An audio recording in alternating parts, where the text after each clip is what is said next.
Advance news বাংলার পর্দায় আপনাদের সকলকে জানাই স্বাগত। আমি আপনাদের সাথে রয়েছে এই মুহূর্তে আব্দুল সামাদ।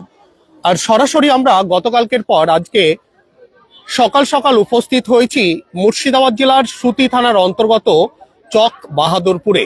রীতিমতো আপনারা দেখতে পাচ্ছেন যে কফিন বন্দি দেহ জুয়েল রানার আর কিছুক্ষণের মধ্যেই ফিরবে। অধীর আগ্রহে রয়েছে যেমন পরিবার, মা থেকে শুরু করে আত্মীয় পরিজন সকলেই, তেমন অধীর আগ্রহে রয়েছে গ্রামবাসী।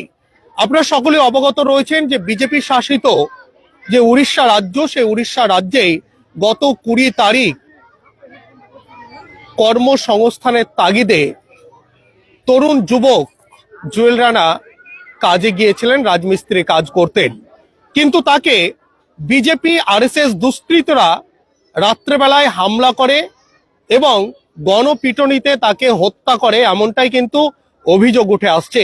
আর সেই অভিযোগের ভিত্তিতেই রীতিমতো গোটা রাজ্য জুড়ে, সারা ভারতবর্ষ জুড়ে জুয়েল রানার এই মৃত্যু নিয়ে, হত্যা নিয়ে সরব হয়েছে এক রাজ্যের শাসক দল, সরব হয়েছে অন্যান্য রাজনৈতিক দল আর অরাজনৈতিক সংগঠনগুলি।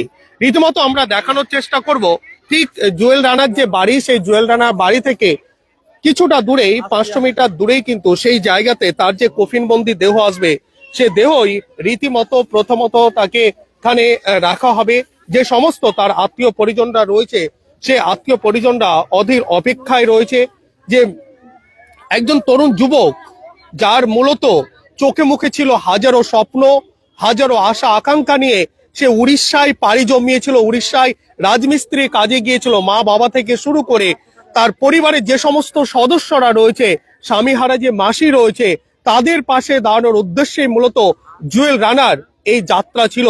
তবে পরিবার সহ জুয়েল রানারা কেউ ভাবতে পারেনি যে এত স্বল্প সময়ের মধ্যে, এই 4 দিনের ব্যবধানে জুয়েলের পরিবার কফিন বন্দি হিসেবে ফিরতে হবে মুর্শিদাবাদ জেলার সুতিতে। তবে এই নিয়ে প্রশ্ন উঠছে রীতিমতো বিভিন্ন জায়গা থেকে। রাজ্য সরকারের ভূমিকা নিয়েও প্রশ্ন উঠছে। রাজ্যের বিরোধী দলনেতা শুভেন্দু অধিকারীরা যখন বাংলাদেশে দীপু দাসকে হত্যা করা হচ্ছে তা নিয়ে তারা রাজপথে নামছে, কিন্তু জুয়েল রানার হত্যা নিয়ে কেন শুভেন্দু অধিকারীদের কোনো কথা নেই? এবং একের পর এক মুর্শিদাবাদ জেলার পরিযায়ী শ্রমিকদের নৃশংসভাবে হত্যা করা হচ্ছে, এই নিয়ে কেন দৃষ্টান্তমূলক শাস্তির দাবি করছে না রাজ্যের মুখ্যমন্ত্রী মমতা বন্দ্যোপাধ্যায়? এ নিয়েও রীতিমতো প্রশ্ন উঠছে। মুর্শিদাবাদ জেলার যে 20 জন তৃণমূল কংগ্রেসের বিধায়ক রয়েছেন, 3 সাংসদ রয়েছেন, তিনারাও কেন নীরব দর্শকের ভূমিকা